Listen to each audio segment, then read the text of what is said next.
Hey, thank you for checking out the video.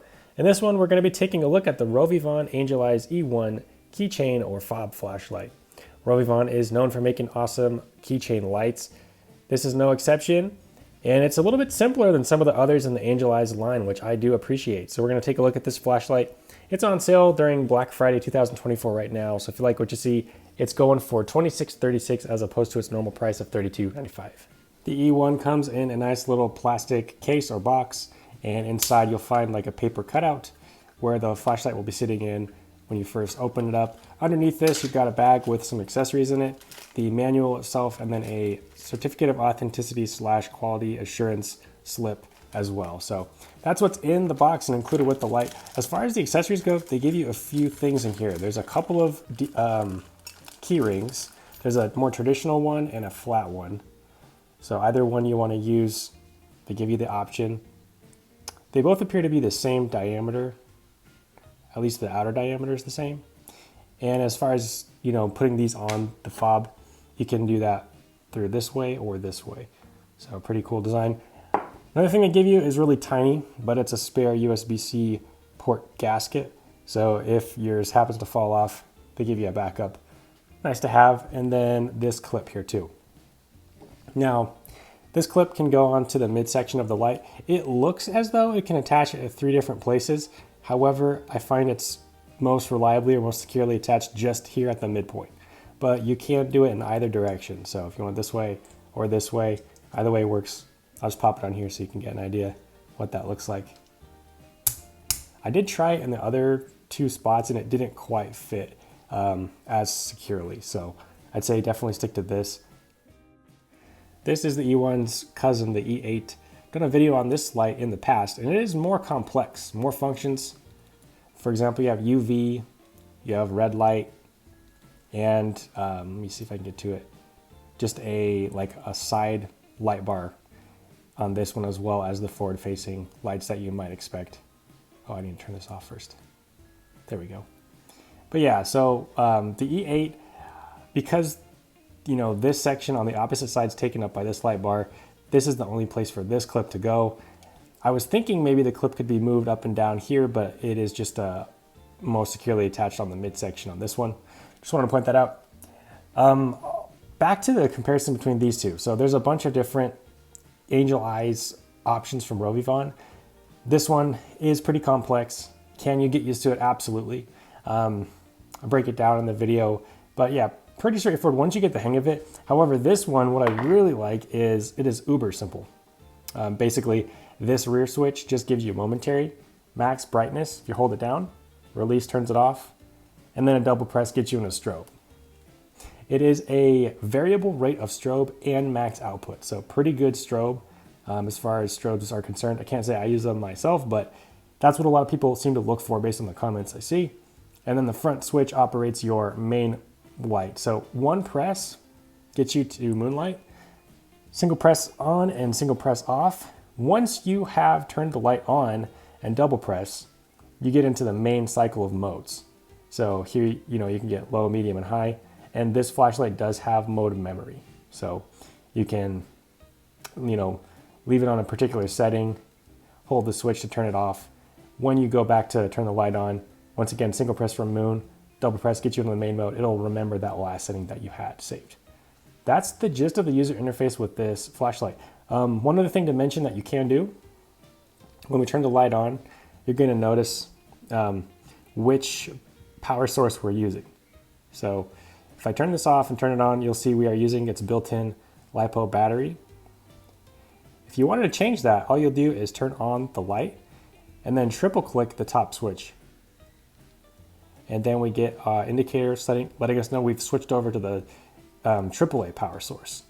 This AAA battery, I'm just using one from Duracell, can be accessed with this latch here. Most reliable way to get this open easily is just to pinch this top corner and this bottom corner, and then you can raise the latch pretty easily. This just swings to the side, pop out your battery. Can you use a 10440 in here? I don't know if officially you can or not. I have, and it seems to work just fine. As far as max output goes, regardless of what cell you put in here and its voltage, the built-in LiPo battery seems to provide the max level of output, which we'll see in the beam shots right now. The first thing we're looking at is the E1's output using a AAA battery. This is just a 1.5 volt Duracell alkaline battery that I'm using in this one. And according to RovyVon, the max output you're going to get from a AAA in the E1 is 100 lumens. And then much higher with the built-in lithium polymer battery. That's 700 lumens max. We'll see that a little bit later in the video. But yeah, running through the cycle of modes here with the AAA battery.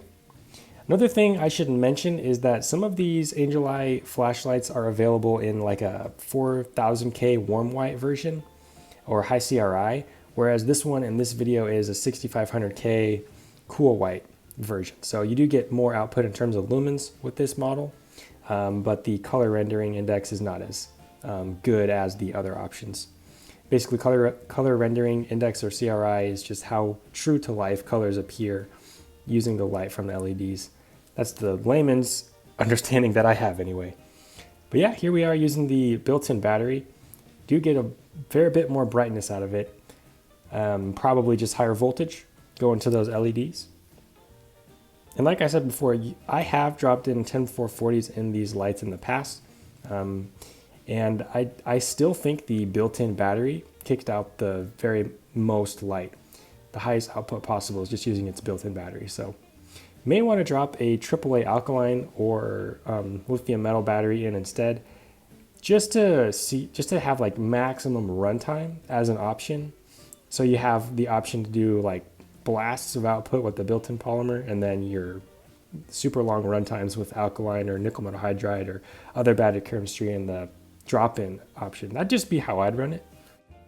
Before we wrap up the video with final thoughts, a few more details I want to include about the E1. It can tail stand. So if you have a flat enough surface, you can get this flashlight to tail stand. Do some ceiling bouncing if you want to turn the light on and illuminate a room, for example. Pretty nice to have that. It's IPX6 waterproof and impact resistant to 1.5 meters as well. So pretty good durability on this thing.